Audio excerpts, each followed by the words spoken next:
Twilight placed a hoof on the door as she used her magic to douse the lights in the room. She had just finished tucking Nyx into bed, and the filly had fallen asleep as soon as her head hit the pillow. Twilight was sure that was for the best. It had been a long day. She looked in on Nyx for a few seconds longer before gently shutting the door. She then descended the library staircase, climbing down to the ground floor where many ponies with worried faces were waiting.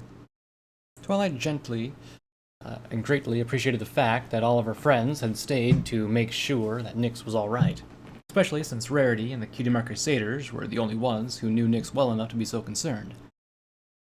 "She's okay. Just tired. I put her to bed," Twilight assured with a gentle smile. Her words dissipated the tension in the room, let everyone finally relax after what had been a long and stressful day. "Well, I don't know about the rest of you, but I am exhausted," Rarity noted. "I hope you don't mind, Twilight, but I'm going to take Sweetie Belle home and get some sleep myself." Twilight shook her head. "No, I don't mind. I know you're all tired. You should all go home and get some rest. Maybe you want us to stay? Some of us?" Fluttershy offered kindly. "No, I couldn't ask you to do that. You all dropped everything to help me find Nyx. I couldn't make you stay now that she's safe." Applejack laughed a little. "Well, shoot, Sugar Cube. That's what friends are for. You'd do the same if Apple Bloom went missing." "Or Sweetie Belle," Rarity added. "Or Gummy," Pinkie Pie chirped. "I know," Twilight said, "and I can't thank you all enough. I was really worried about her." "It wouldn't be right if you weren't concerned. She is your cousin, after all," Applejack said before she started to head for the door. "Still, Twi's right. We should all be heading to bed, including 3 certain fillies." "Ah, I wanted to stay to make sure Nyx is okay," Apple Bloom whined. "No dice, Apple Bloom. You got school tomorrow. You can come and check on Nyx after class." "Same goes for you, Sweetie Belle," Rarity added before giving her little sister a little nudge. "We need to get you home." "And I know your mother's got to be worried too, Scootaloo," Twilight remarked. Scootaloo blinked before her eyes widened, a panicked frown forming on her face. "Oh no, my parents are gonna flip." "Hey, don't worry, kid. I've got you covered," Rainbow Dash said before she gave Scootaloo a noogie. "I know your mom. How about I fly you home and explain everything?" "Wow, you'd really do that?" "Hey, you stayed up here just to make sure Nyx got home safe. That's a kind of loyalty I can appreciate." Rainbow Dash landed on the ground and motioned for Scootaloo to get on her back. "Now, get up here." Scootaloo grinned from ear to ear, more than eager to accept Dash's offer for a flight home. With that, the mass of ponies filtered out of the room. Twilight said good nights and thank yous as everyone left and shut the door after the last one departed. She let out an exhausted sigh as she began to head for the stairs. An empty stomach tempted her to go to the kitchen, but in the end she decided to wait and have a big breakfast in the morning. Her first priority was sleep. Twilight turned and eyed the front door as a knocking occurred at it. She debated opening it. She really just wanted to go to bed, but her courteous nature got the better of her. She turned and walked towards the door before finally opening it. "That's her, Daddy." Twilight's eyes hardened at the sight of Diamond Tiara standing on a doorstep, this time accompanied by an older stallion and an older mare. The stallion was brown in tone, with blue eyes similar to Diamond Tiara's, and a slicked back mane that may have once been black, but had lightened up with a few shades with his age. He was wearing a firm frown, but it was nothing compared to the glare the older mare was shooting at Twilight. The older mare had a sand-colored coat, light purple eyes, and seemed to be struggling to keep herself from assaulting Twilight verbally, or even physically. Her medium-length, two-toned, white and blue, light mane was styled in an updo, though a few hairs had fallen loose. Yet the older mare paid no mind to her solely coming apart hairdo, instead turning her attention to the stallion. "Well, Rich, what are you waiting for?" "Miss Sparkle," the stallion began as he took a step forward and offered his hoof. "I know that we haven't personally met, but I know you through our mutual friends over at Sweet Apple Acres. I'm Mr. Rich, a business associate of theirs. Though it should be said that I'm not here on business." Twilight shook Filthy Rich's hoof. Well, it's nice to meet you, but can this wait till morning? I just got back from finding... This most certainly cannot wait. Why, you're lucky. The older mare began to rant, only to be interrupted by Filthy Rich. Now, Affluent, please. I said I would handle it. You had better, Rich, the older mare said, as she stared to Twilight again, who forced a smile before looking back to Filthy Rich. Would you care to tell me what this is all about? Yes, I was just getting to that, Filthy Rich said. Miss Sparkle, did you threaten my daughter earlier today? She did, Daddy, Diamantiara shouted as if she was appalled that he was asking Twilight to confirm the story. She said she was going to turn me and Silver Spoon into cacti. Miss Sparkle. Twilight frowned a little, then sighed and nodded her head. Yes, and I will not stand to have my foal threatened, Affluent barked harshly. Consider yourself lucky we're even giving you a chance to apologize, because if you weren't one of the ponies who stopped Discord last year, we would have gone straight to the authorities. Twilight frowned, her eyebrows, and stepped towards Affluent, returning her hateful gaze. And has Diamantiara told you why I threatened her? No, she didn't, but I... Honey, Filthy Rich interrupted. We agreed we'd let Miss Sparkle explain herself. Affluent shut her mouth and puffed up her cheeks like she was a tea kettle trying to hold its steam. When she looked like she was about ready to burst into another yet of her rage, Affluent released the breath she had been holding through her nose and nodded. Yes, dear. I am sorry I threatened her, Twilight said. But your daughter sent my cousin Nyx into the Everfree Forest alone, and then she refused to tell me what she'd done. The only reason I threatened her was to find out where Nyx was before something happened to her. Well, maybe you wouldn't have to have threatened my daughter if you had told your cousin how dangerous the Everfree Forest was, Affluent said with a huff. Nyx does know how dangerous the Everfree Forest is, Twilight snapped back. But your daughter convinced her that the forest wasn't dangerous when you got far enough in, and she gave her a map. Filthy Rich glanced at his daughter, who was also glaring at Twilight. You wouldn't happen to have this map, would you? No, Twilight said.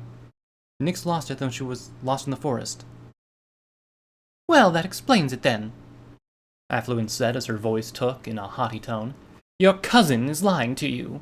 She was probably off getting into trouble, and when you found her in town, she told you some sob story about how she got lost in the Everfree Forest. She lied to you, and now you're lying to us. Why you threatened our daughter. We should have you arrested for lying mouth of yours alone. Twilight furrowed her eyebrows and took a step forward towards Affluent. You want to hear the truth? Here's the truth.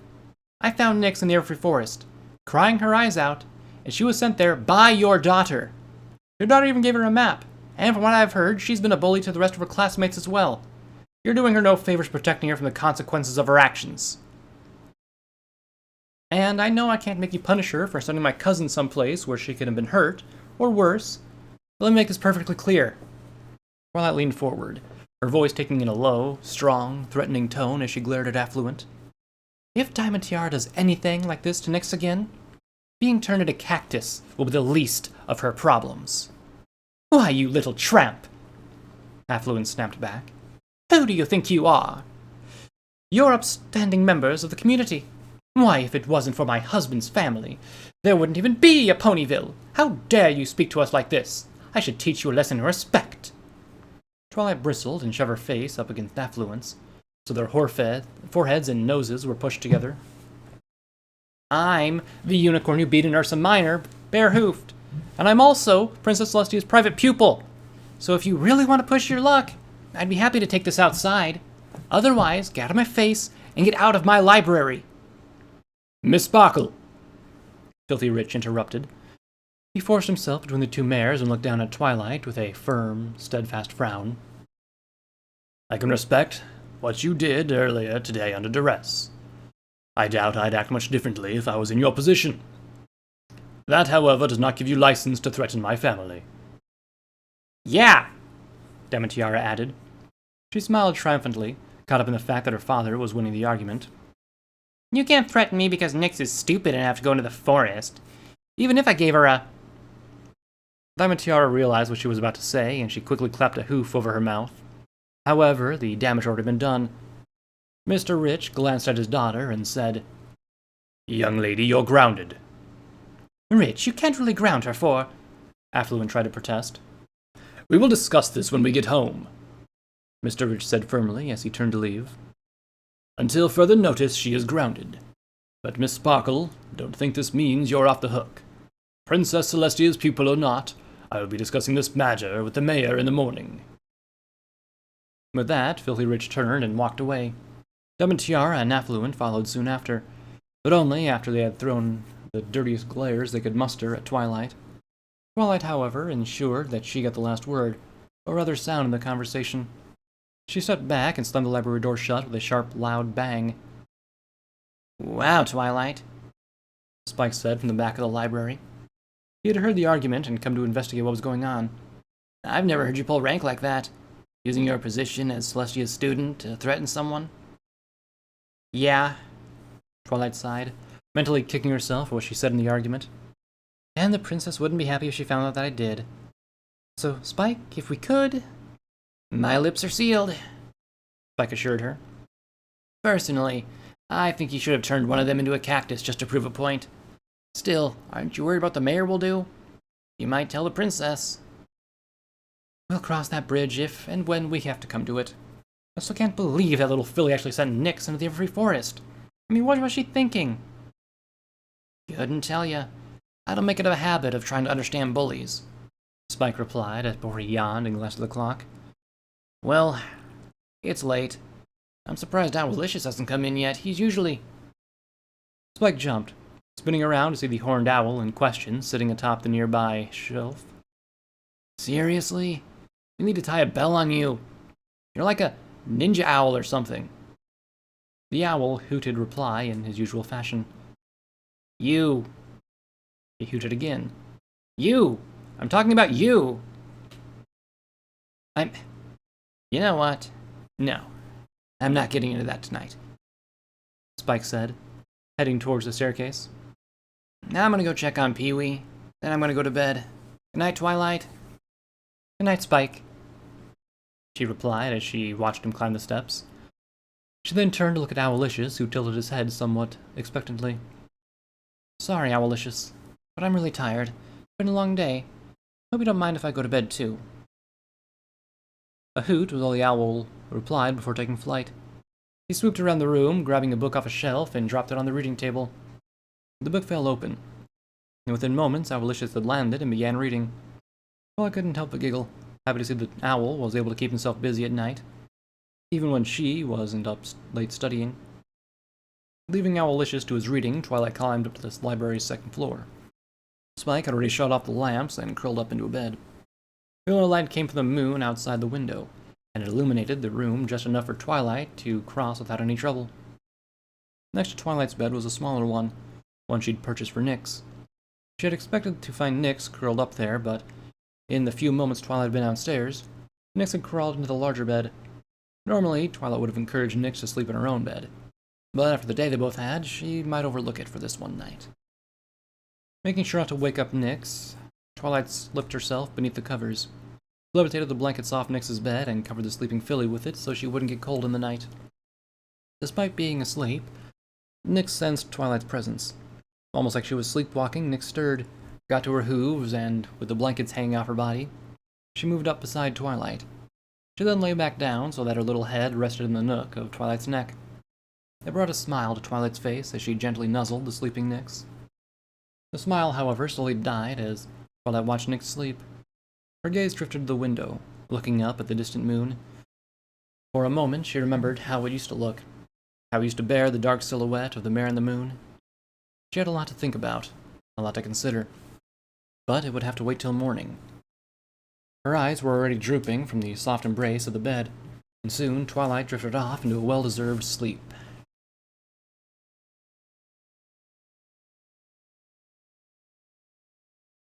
A trio of ponies stood on the doorstep of the manor, glancing over their shoulders to ensure that there was no guards patrolling with the connecting streets. The manor itself was nestled in the company of other similarly grand homes.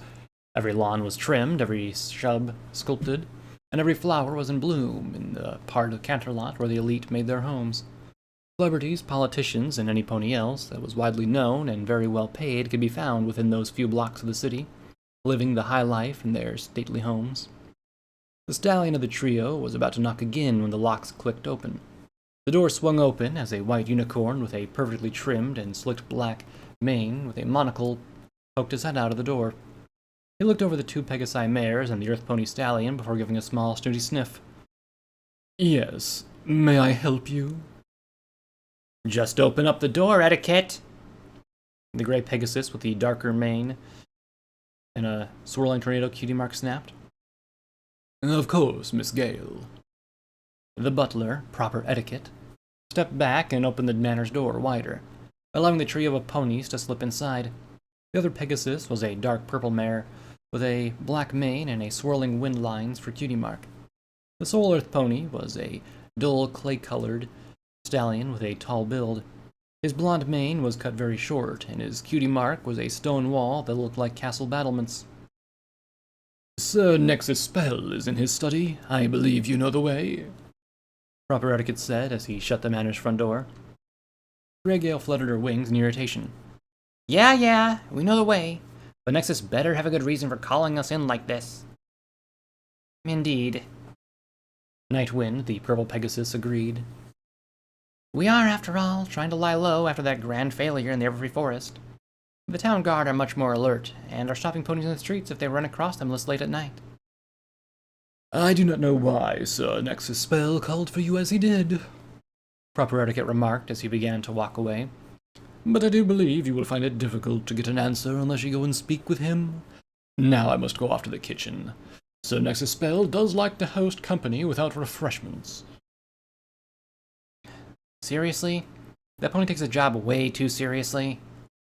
Greygale mumbled to herself as the 3 made their way through the manor.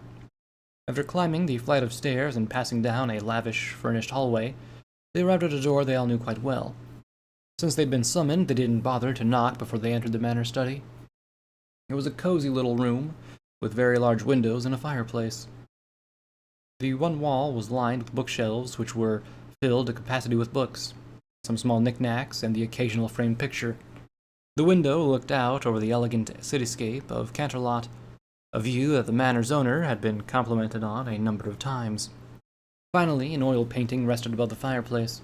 A regal portrait depicted a dark blue unicorn with a light gray mane sitting behind a very elegant-looking desk while wearing a gentle smile.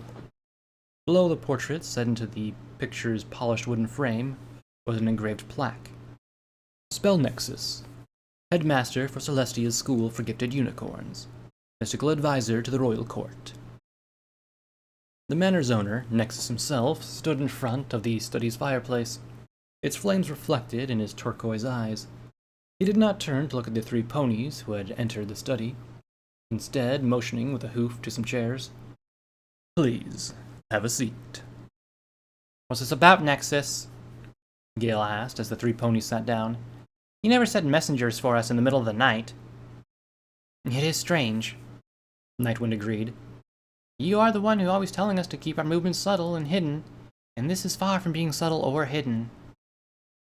Not all of us have cushy jobs like you do, Stonewall grumbled. The commander's already suspicious of why I was late reporting in after what happened at the Everfree. I'm skating on thin ice as it is with the town guard.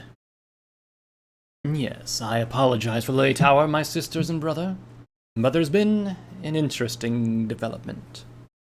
It better be interesting, Greygale grumbled under her breath before she stifled a yawn.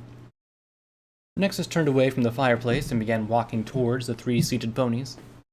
I assure you it is, for it would not seem that our efforts on the night for the last full moon were not wasted. How were they not wasted? Greygale ranted, waving her hoof with a wide arch. It was a disaster. Nightmare Moon's remains were blown to smithereens. And how many of our brothers or sisters got arrested again? Approximately 3 dozen, Nightwind answered. Greygale raised her hoof and slammed it on the ground. 3 dozen, Nexus! It is true. things did not go as planned. A grin sped to Nexus's lips as he beamed. But it was not all worth it. For Nightmare Moon lives. There was a dead silence in the room. Stonewall, Nightwind, and Greygale glanced at each other, unable to believe what they had heard. Greygale broke the graveyard-like silence by shaking her head and asking, Wait. Are you saying the spell worked?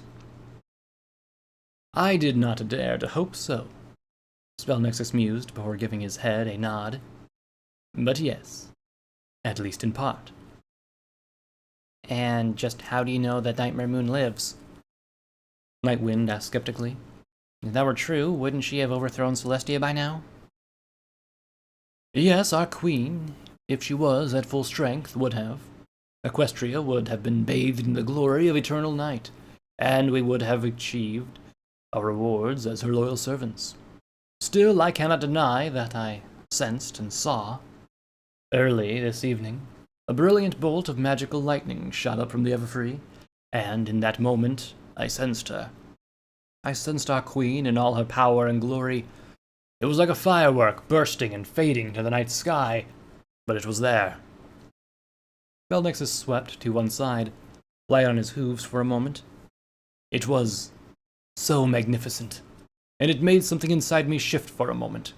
I felt positively giddy, and it took all my willpower to keep myself from racing to the forest to find her. Well, it's nice to hear that we weren't wasting our time with that spell, Stonewall remarked, his very flat tone bringing Nexus back to the serious nature of their conversation.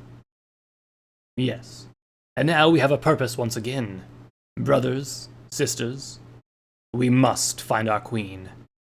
I believe her form, like the spell we cast last night, is incomplete.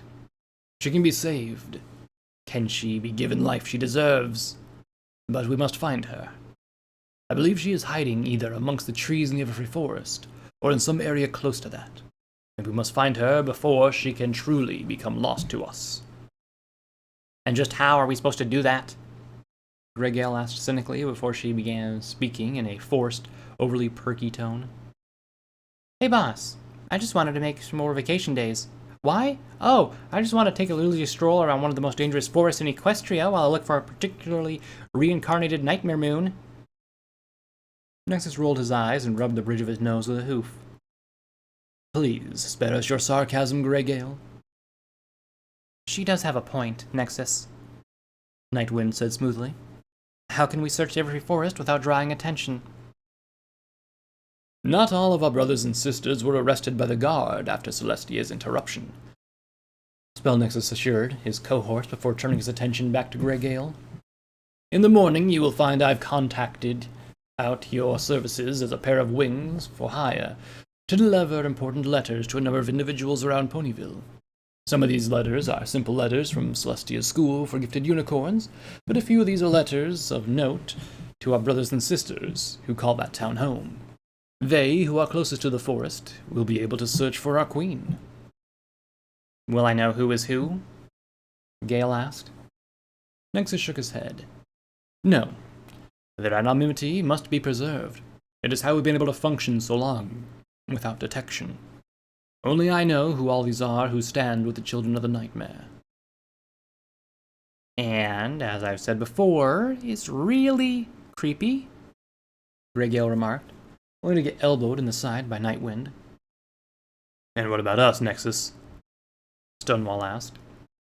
Nexus stepped over to Stonewall and set a hoof on his shoulder. You must continue your duties with the town guard.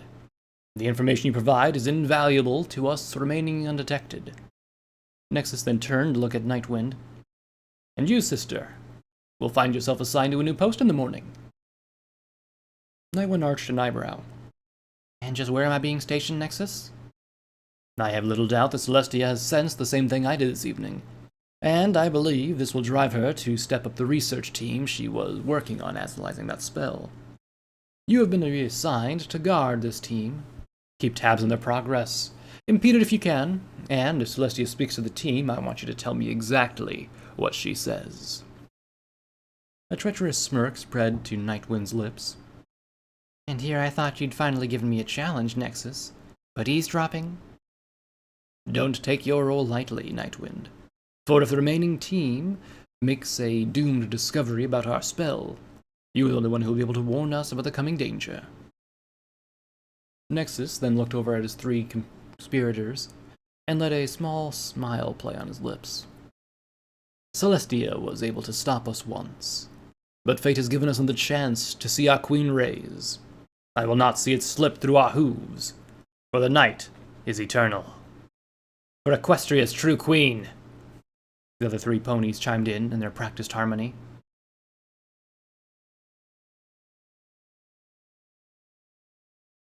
Just one moment.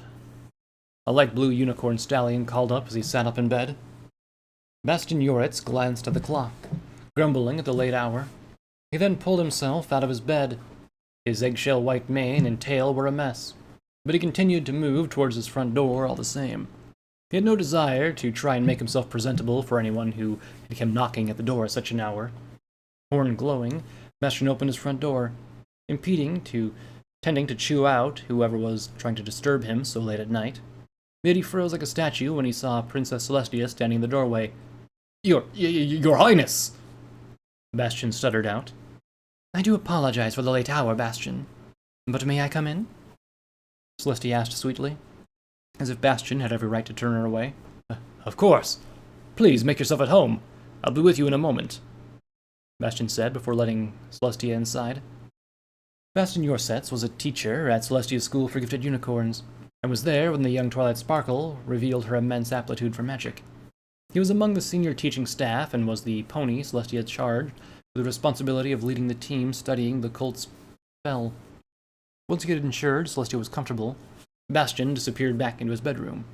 He re-emerged a few moments later, in a far more presentable state.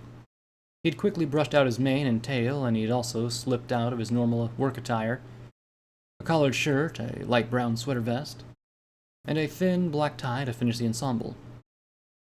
I do apologize for making you wait, Your Highness, Bastion said as he stepped back into the living room. Celestia glanced up from her seat on Bastion's couch, which was just large enough to support her large structure. Do not apologize, Bastion. I would not normally disturb you at your home at such a late hour, but I was curious as to how things were going with deciphering the spell.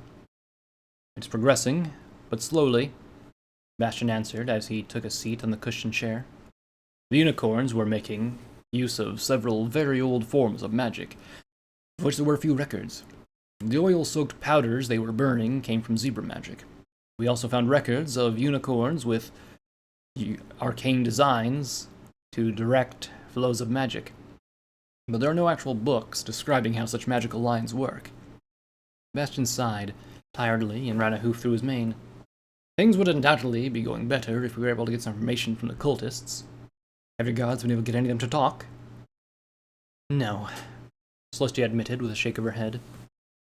The cultists we've arrested are proving to be very strong-willed. The interrogators have not been able to convince any of them to give up any new information. And I'm sorry, Princess, but I fear my team is doing the best it can, considering we've dealt with lost knowledge. Well, purposefully hidden may be more accurate turn of phrase. Celestia mused aloud. Princess? Bastion asked as he cocked an eyebrow. Bastion, I want you to move your team out of the castle's main library and into the Royal Archives tomorrow morning. I've already arranged for your team to have full access to anything in there, including the Star Swirl Wing. Bastion's eyes widened. Princess, the archives guard the most precious literature in Equestria, tomes of ancient knowledge and stories that haven't been viewed first hoof in centuries. Yes, but that is the point. The tomes in that collection are the final copies of books and knowledge that I wish to have preserved and not available to all of Equestria. There is very powerful magic in some of those books. Spells that, if attempted by ponies, would not fully understand them, could have dire consequences. Some of those books, however, describe the arcane magic the cult spell is based upon, and they would undoubtedly help your team understand the spell more quickly. Bastion nodded in understanding as the weight of this new privilege sank in. We'll move to the archives first thing in the morning. Good, Celestia said. A tiny smile tried to form on her lips, but the seriousness of the situation forced it to wither like a flower. And there's one other thing, Bastion. Yes, Your Highness. While I do not want to distract your team from figuring out the spell's intended purpose, I must ask that you also start investigating what the spell did. What it did? Bastion echoed in confusion. Celestia gave a single nod before she rose from her seat. Yes, for you see, the cult was already casting the spell when I arrived with the guards. I was not able to stop the spell, interrupt it, but for now I fear that there's might have been able to accomplish something before my arrival. Bastion started from his seat as well, and began to follow Celestia as she moved to the front door. That's a very theoretical branch of magic, Princess. Incomplete spells have been known to do a variety of things, and some never do the same thing twice. As I am well aware, but I have faith in you, Bastion. You are the greatest mind in the field of theoretical magic in the school, after all. Bastion couldn't help but blush and bow his head. You flatter me, Princess. I make no habit of flattery, Bastion. I only offer the compliments ponies deserve. Celestia corrected as she opened the front door with a flick of her magic. Now I must depart. I wouldn't want to impose any further. You are never in a position, Princess. Though none of this seems terribly pressing, might I ask why this could not wait till morning? Celestia paused at the door, having already put one hoof outside, and looked over her shoulder at Bastion. I've simply realized that I have not been providing your team with the materials that is needed to analyze the spell quickly, and I have also come to realize that this evening that swiftness is a matter